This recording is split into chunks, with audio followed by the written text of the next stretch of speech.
બાળમિત્રો, સત્સંગ દીક્ષા અધ્યયનના ક્લાસમાં આપ સૌનું સ્વાગત છે. આ ક્લાસમાં આપણે શ્લોક નંબર 37 અને શ્લોક નંબર 38નો અભ્યાસ કરીશું. સૌ પ્રથમ શ્લોક નંબર 37ની પહેલી કડીનું અહીંથી ગાન કરીશ, તેને બરાબર ધ્યાનથી સાંભળજો. મત્વાપી યજ્ઞ શેષમ ચ વાપી દેવ નિવેદિતમ.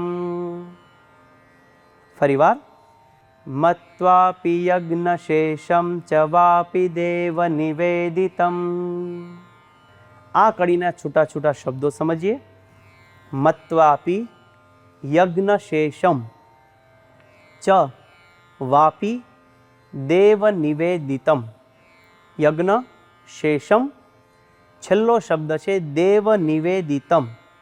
એમાં બે શબ્દો છે દેવ નિવેદિતમ, એટલે કે દેવતાના નૈવેદ્ય રૂપે.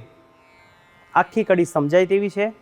ફરી વખત તેને આપણે બે વખત સમૂહમાં ગાન કરીએ. મત્વાપી યજ્ઞ શેષમ ચ વાપી દેવ નિવેદિતમ.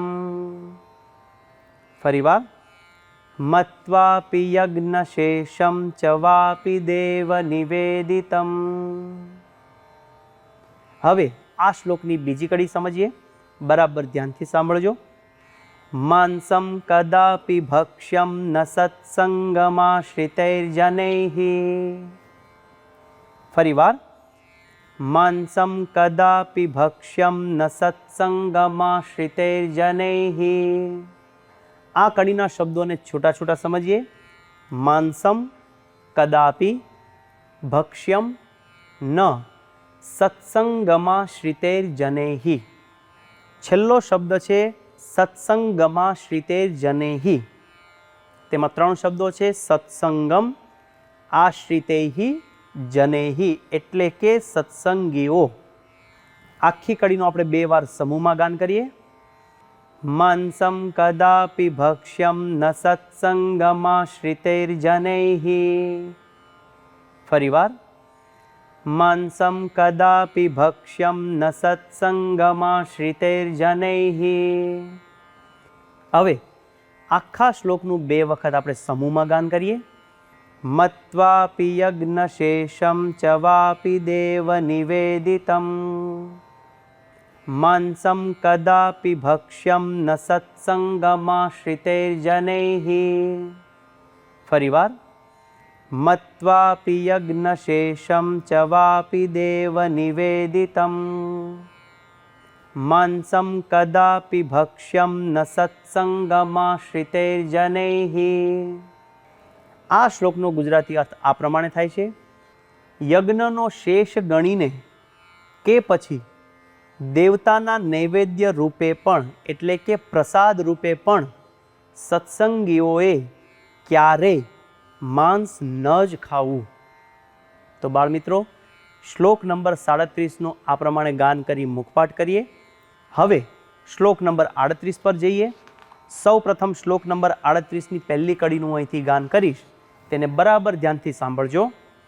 કસ્યાપિ તાડનમ નૈવ કરણીયમ કદાચન. ફરીવાર સાંભળીએ. કસ્યાપિ તાડનમ નૈવ કરણીયમ કદાચન. આ કડીના શબ્દોને છૂટા છૂટા સમજીએ. કસ્યાપિ તાડનમ નૈવ કરણીયમ કદાચન. બધા જ શબ્દો છૂટા છૂટા છે અને સમજી શકાય તેવા છે. આખી કડીનું આપણે બે વખત ગાન કરીએ. કસ્યાપિ તાડનમ નૈવ કરણીયમ કદાચન. ફરીવાર. કસ્યાપિ તાડનમ નૈવ કરણીયમ કદાચન. હવે આ શ્લોકની બીજી કડીને જોઈએ. સૌ પ્રથમ તેનું હું અહીંથી ગાન કરું છું. અપશબ્દાપમાનાદિ સૂક્ષ્મ હિંસાપી નૈવ ચ. ફરીવાર ધ્યાનથી સાંભળજો. અપશબ્દાપમાનાદિ સૂક્ષ્મ હિંસાપી નૈવ ચ. આ કડીના શબ્દોને આપણે જાણીએ. અપશબ્દાપમાનાદિ સૂક્ષ્મ હિંસાપી નૈવ ચ. પહેલો શબ્દ છે અપશબ્દાપમાનાદિ. તેમાં 3 શબ્દો છૂટા છૂટા છે, અપશબ્દ, અપમાન, આદિ. બીજો શબ્દ છે સૂક્ષ્મ હિંસાપી, તેમાં 3 શબ્દો છે, સૂક્ષ્મ, હિંસા, અપી, નૈવ ચ. આખી કડીને આપણે સમૂહમાં 2 વખત ગાઈએ. અપશબ્દાપમાનાદિ સૂક્ષ્મ હિંસાપી નૈવ ચ. ફરીવાર. અપશબ્દાપમાનાદિ સૂક્ષ્મ હિંસાપી નૈવ ચ. હવે આખા શ્લોકનું 2 વખત આપણે સમૂહમાં ગાન કરીએ. કસ્યાપી તાડનમ નૈવ કરણીયમ કદાચન. અપશબ્દાપમાનાદિ સૂક્ષ્મ હિંસાપી નૈવ ચ. ફરીવાર. કસ્યાપી તાડનમ નૈવ કરણીયમ કદાચન. અપશબ્દાપમાનાદિ સૂક્ષ્મ હિંસાપી નૈવ ચ. આ શ્લોકનો ગુજરાતી અર્થ આ પ્રમાણે થાય છે. કોઈનું તાડન ક્યારેય ન કરવું, એટલે કે કોઈના પર ગુસ્સો ક્યારેય ન કરવો.